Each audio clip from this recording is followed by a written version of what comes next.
world powers want to destroy Nigeria. Okay, we do everything to keep sub-Saharan Africa where it is, also impoverished. It's absolutely vital for the prosperity of everyone else. So let's get clear about that. Good day to my viewers. If you are new to this channel, you are very welcome, and please subscribe. If you have already subscribed, please continue to watch, and thank you for tuning in. A former deputy governor of Central Bank of Nigeria, Dr.Obadia, on Channel television has accused the Western power of trying to destroy Nigeria to their own benefit, and how silent they have been with the ongoing genocide in Nigeria. World power want to destroy Nigeria, he said, and that's what they have done. There is a global conspiracy, and I'm not a believer in conspiracy theories per se, but anybody who has studied classical European diplomacy from ancient times through Napoleon Bonaparte to the Congress of Vienna to the Treaty of Rome, who's claimed that there are no such thing as conspiracies, might either be a god or he is a fool. World powers want to destroy Nigeria. And what they've done is to come and meet some people and tell them, yes, you were born to rule. You have there's an agenda of, Obasanjo called it of Fulanization and enforcement of one particular religion against the rest. The world powers encourage them and tell them, look, we're behind you. Go ahead. They provide the weapons, and some local elites buy into that idea. And they begin a campaign of genocide, because this is what it is. If you carry heavy weapons unchecked, you go into the forest, you go into the ancient savannah, you kill people, you rape women, you kill children. What are you? You are committing genocide against an unarmed and defenseless people. John Kerry, the Secretary of State at the time, under Barack Obama administration, came to Nigeria and visited the 19 northern state governor and the head of Muslim community in Nigeria, Saad Abubakar, in Sokoto, northern Nigeria. Also the Christian Association of Nigeria at the time accused John Kerry of trying to divide Nigeria, and was accused of being disrespectful and not minding the heterogeneous nature of Nigeria at the time. Why would John Kerry visit the Sultan of Sokoto at that time and the 19 northern state governor? What does this, is there any credence to, that visit to what is happening now in Nigeria? Or is the West trying to destroy Nigeria in order to keep Africa poor? Also, there is a video of a particular scholar who also, alleged that the West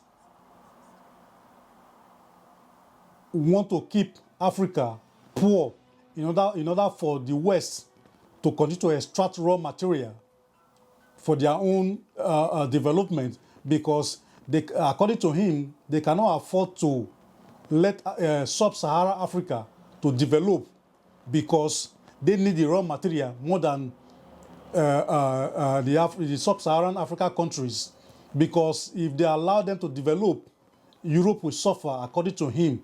I will allow you to watch video to see for yourself and what this is all about.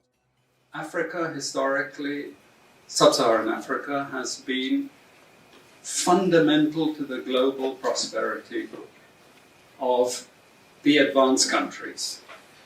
Okay? And Africa had a role to play. It has a role as a raw material producer. We will not allow sub-Saharan Africa to escape that.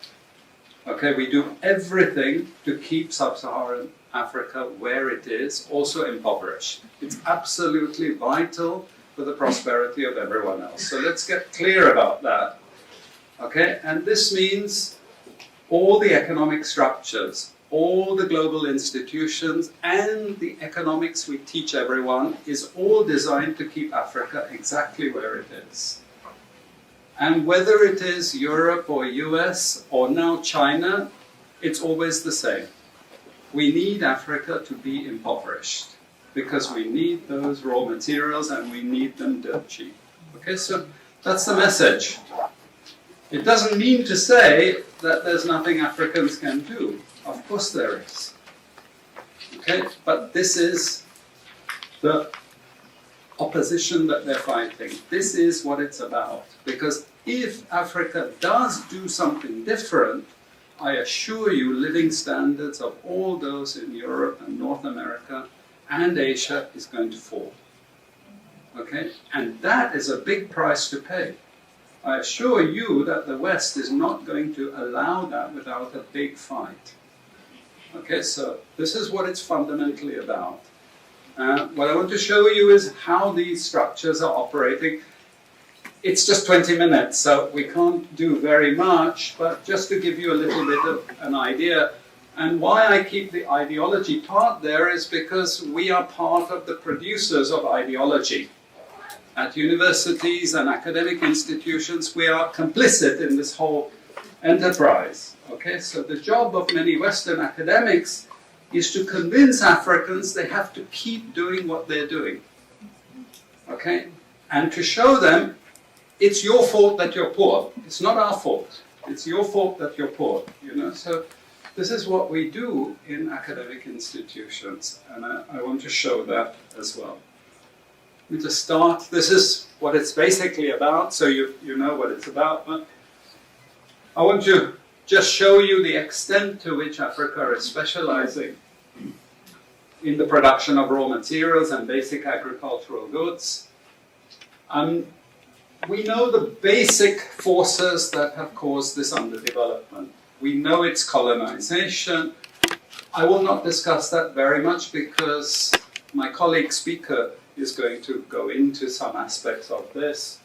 But I do want to discuss the global economic structures, the global financial institutions, and economic ideology, briefly, to give you a flavor of those. Let me start with this. You can't really see it so easily, but if those of you who are interested, you want the PowerPoint, I'm sure we can make it available to you. But the thing that you really need to see is the top line. Okay?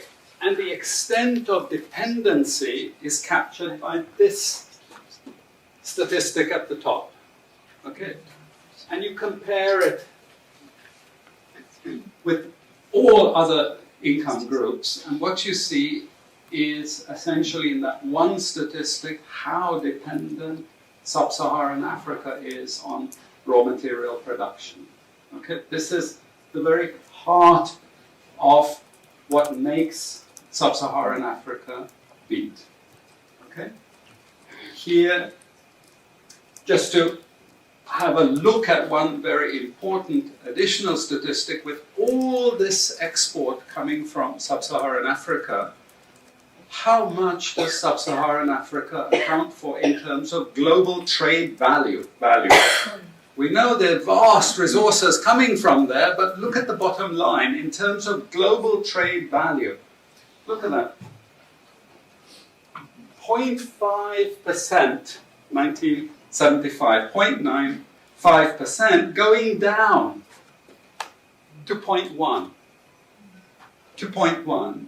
Meaning that with all these vast resources being produced, how much are they getting for it? Nothing. Nothing. This is a very significant piece of data. Then I just want to show you what has happened to sub-Saharan Africa, because what we know, and from all studies, no country ever develops without manufacturing. Okay, producing raw materials will not take you anywhere. Producing basic agricultural goods will not take you anywhere. And let's have a look at how much manufacturing activity takes place in sub-Saharan Africa. We can look over the last 15 odd years, 15, 20 years.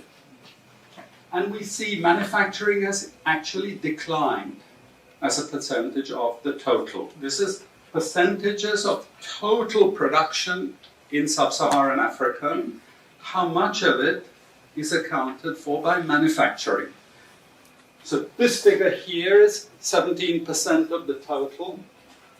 Most of the rest, when we talk of industry, it includes manufacturing, but the bulk of it is mining. Okay? Raw material extraction. This is the bulk of it. And here we see actually raw material extraction has stayed the same. What has caused industry to fall is the fall in manufacturing production. This is deliberate because we will never, as Western economists, as Western policymakers, we cannot afford to allow Africa to industrialize and start producing manufactures. Okay, so we will do everything to stop that. And I'm going to show you how we actually block that. It's obvious in certain ways, but it's less obvious in other ways. Now, we have actually seen periods of rapid growth in sub-Saharan Africa, misleading people, saying, oh, you know, we're now doing much better. And this has happened recently. Recently, I've had students come and tell me, we've done much better now. And you can see growth rates rose quite sharply in recent times. Now are starting to go again down. But if you look historically, the same thing happened earlier. Why? Because in these two periods, we had East Asian rapid industrialization processes. So in the earlier period, we had Japan and Korea and Taiwan. Okay, rapid growth, sucking in raw materials from Africa, driving up the prices, and then sub-Saharan African countries grew. Exporting raw materials, they grew. But after those countries finished industrialization, then sub-Saharan African growth rate again fell. Okay, but along comes China. Next wave. Okay, again, sub-Saharan African growth rises, but now China is going down. As many of you now know from the press, China is going down. But sub-Saharan Africa is going down even faster. And we're going to go back to where we were again, with very low prices of raw materials, very low growth rates, and again, the sorts of poverty that we saw once before. Because, bottom line, sub-Saharan Africa is condemned to this role. Just the supplier of raw materials, not a manufacturer.